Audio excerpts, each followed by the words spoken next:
right, welcome everybody back to Coffee for Closers. My name's Alex Wellings, and I'm joined today with Rick Kallmeyer, Senior Advisor Development Specialist here at Megastar Advisors, and we're shifting gears just a tiny bit. We're going to be talking a little bit about product today, which is a necessary point of any sales process. So yes, on Coffee for Closers, we love to talk marketing, we love to talk sales processes and tips and tidbits and stuff like that, but we do need to talk about the backbone of what we do, financial planning, right?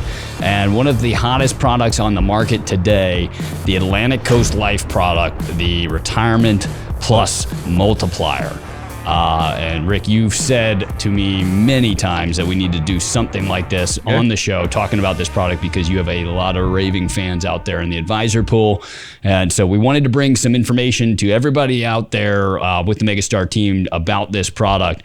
The RPM, as it's known, is I'll lay a little foundation, Rick, and then you can kind of maybe tell everybody a little bit about how the product has been working out in the field and why advisors are loving it so much. Yeah, it works for me. But so essentially, everybody, this is a 5, 7, and 10-year single premium deferred annuity that has basically your standard parameters: issue ages 0 to 85, maturity age of 100, minimum single premium is $5,000, and a max single premium of $1 million. Of course, exceptions to be made there if at the carrier, if there's more than $1 million to come in there. But maybe lay some foundation beyond that. What is it that has made this product such a hot commodity? Why are people writing it? And we can just gab about that for a little bit here. Yeah, so it's a really cool product because it is a very versatile product. They built a lot of different little moving parts into it. It definitely has its strong point, but it can be leveraged in a lot of different ways. So like you said, it is a 5, 7, or 10-year chassis. It is an index product. There's a couple different index allocations. There's not a ton of them. There's not a lot of different options, but it's enough to give you some variations. And as well, it has a standard version of it with no fee. And then it has a growth version with a small fee, and then an index, or not an index, but an income rider with a fee on it. So it's not a income product or an accumulation product per se. It's whatever you really need it to be. Yeah, and I don't know if they looked at Legacy as kind of the comparison, because Legacy likes to do that, like to build a lot of product into one product. Yeah. But they kind of went with that strategy. I will say, albeit very heavily on one side of the product. Where this thing really shines is short-term accumulation, especially right now where interest rates where they are. If you look at a 2, 3, 5-year MYGA, there's not a lot of like short-term index annuities out there in the space at all. So if you're looking for like a 5 or a 7-year accumulation vehicle. Yeah, you're talking, I think Great American's got the Landmark 3, Landmark 5, and then again, you're going to MYGAs for the short term. So for a 5-year product that has just as a basis a 4% cap on the S&P, a 28% par rate on the S&P, and then 2 additional strategies in the Goldman Sachs that offer a little bit more growth. Jeez. That's phenomenal for a 5-year product. Jeez Louise, that is great. So you can look at a lot of different people out there in the space right now. 10-year products, the par rate for the S&P is around the 20s. It's around the 20s. That's right. Yeah, for a 10-year product right now. And their no rider version is in the 20s. Yeah. It's a 28%. But you're saying if you add the growth rider here, brings you up to 40% for a 1.25 fee, par rate on the S&P. Let's bring this up on the screen. Will, can you bring up this sheet here? I want to bring this up here. All right. So here's your index rate sheet right here. So what Rick is talking about is this 1 year point to point par rate for the S&P 500 is at 20% with no rider. But if you pay the fee for the growth rider, you're putting that into the 40th percentile, which is shocking. I mean, you don't see that on a 5-year product. On a 5-year product, that's crazy. Yeah. So they do that with the 5, 7, and 10 year. They all get the same rate. So it's all the kind of same rate. It's really just how long you want to stick it in there for. That's wild.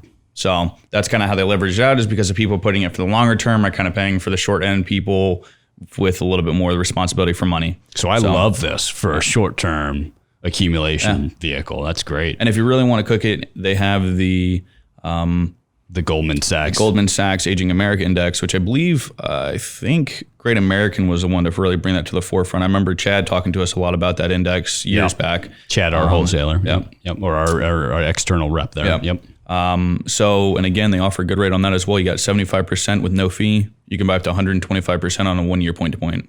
Wow, look at that. So 125%. We'll bring this back up on the screen here real quick. So a 1 year point to point with that Goldman Sachs Aging of America Dynamic Balance Index is 125% par rate. Or if you do the 3 year, 200%. There's some advisors out there that would be adverse to a 3 year. Absolutely. You know, especially it being a 5 year product. But if you're going like 10 years, something like that, you want to split some of the money up, you could put it in there for 3 years and see what else. I don't usually run it with a 3 year strategy. Because 125% is well enough alone to take the risk on it. You know? Sure, yeah. But if you want to be really aggressive, 200% is 200%, you know? So at no fee, you're looking at a 4% cap rate with the S&P 500 or 28%, which is pretty industry standard rate right now. That's on a 5 year, that's phenomenal. On a 5 year, okay, yeah. See, that's where I'm missing it over and over and over again. These rates apply to 5, 7, and 10 years. So you're almost getting 10-year no fee rates. Yeah. On a 5 year product in the S&P, tried and true. You know, no gimmicks there. Nothing.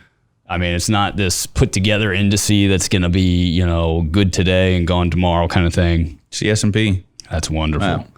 And then, so here are the rider fees right here you're talking about. With the 5 year, you're talking 125 basis points for that growth rider. 5, 7, and 10 year, all the same. 125 for the growth rider, and I believe it's 95 for the income rider. All right, so let's talk about the income rider. So the income rider is a little trickier. It's a little different than other income riders out there. So let me pull this up, Will. Hold on 1 second for me. All right, so pull this up on the screen here, Will. If we're looking at this income rider here, we're talking about this section right here. So the income rider with this product is essentially it's a calculation, right? So you take the accumulation value, as I understand it, the accumulation value, multiply that by the bonus percentage, which they have these charts here, and I'll pull that up here for us. You can get a bigger version of that. Multiplied by this chart. So the 5 year product has its own respective chart. 7 has its own respective, and the same with the 10 year. And so you multiply it by this percentage. So it goes up as each year of deferral goes by, and then you'll multiply that by the payout factor. Yep. And how does it do? It does all right. I go back and forth on it. You know, with an income rider, I guess kind of the industry right now, as well as I don't know, my preference is like, you really look for like a guaranteed income rider, or you look for like something like Allianz or Athene where they have like an increasing option on it.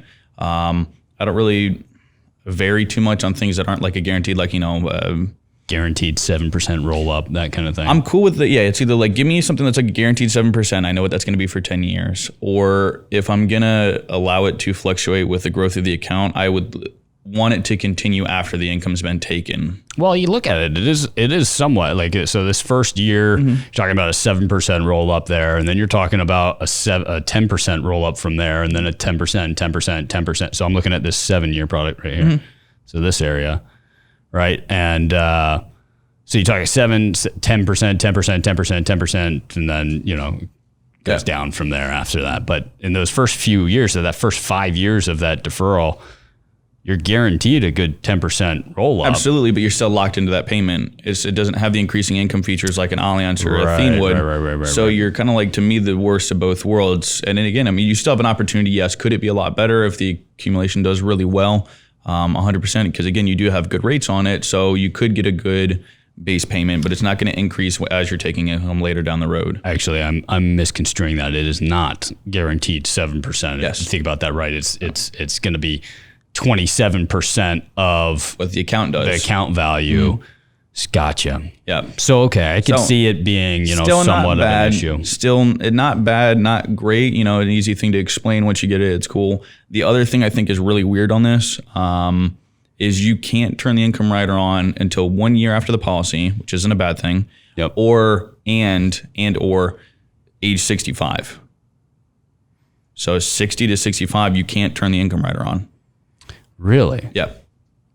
Had to call into them and figure it out, and they had to go up, talk to a manager, and came back to me and were like, yeah, because like when you run the illustration on it, when you run the software, it won't let you turn on to 65. And I'm like, that means one thing, you can't. Like, why can't you? Gotcha. So what is it so is it fair to say then the majority of folks out there are writing it for the accumulation? Yeah. Okay. I have seen some people that they'll take it and like run the accumulation out. Like if they have a 60-year-old client, run the 5 year accumulation, roll it over, turn the income rider on after a year. Gotcha. then you're fine because you're at that 65, 66 point rather than like a 7-year income. So they're sticking it in. They're keeping it all in the same product, but then they're rolling it to the other side of the feature. Gotcha. All right. So what else do we need to know about this product? Anything? What about free withdrawals? 5% after the first year. 5%. So not the most liquid thing, but again, not a bad situation on a 5-year product. Okay. Where, interest usually on like a MIGA or something like that. Surrender is pretty typical schedule. Actually, yeah, pretty typical schedule. Yep. So they all start out 10, 9, 8, even the 5, 7, 10. They all start out 10, 9, 8, 7, just goes down to 5 and then stops there. The other really nice part about this product that we haven't talked about is the fact that 5-year product has a 6.15 compensation to the advisor. 6.15? At street level. 6.15% for 5-year product. 5-year product. It's going to give you a 4% cap on the S&P. Unheard of. Phenomenal. Well, anything else we need to know about the product? It's enough for me. Beautiful, beautiful product offered by Atlantic Coast Life. If you want information about it, it's a great 5-year, 7-year, 10-year product even for the accumulation side. Income maybe leaves a little bit to be desired, but a fantastic scoop. No wonder if people are writing it in boatloads right now. If you're interested in finding out anything more about Atlantic Coast Life and their offerings or commission schedules or anything like that, feel free to reach out to Megastar Advisors, reach out to Rick Kallmeyer and his team, or give the main line a call, and they'll make sure you patch over to one of our teams on the servicing side. So I'm your man, Alex Wellings here, your host. This is Rick Kallmeyer. Thanks for joining us, Rick, and we'll see you right here next time on Coffee for Closers. Thanks, everyone.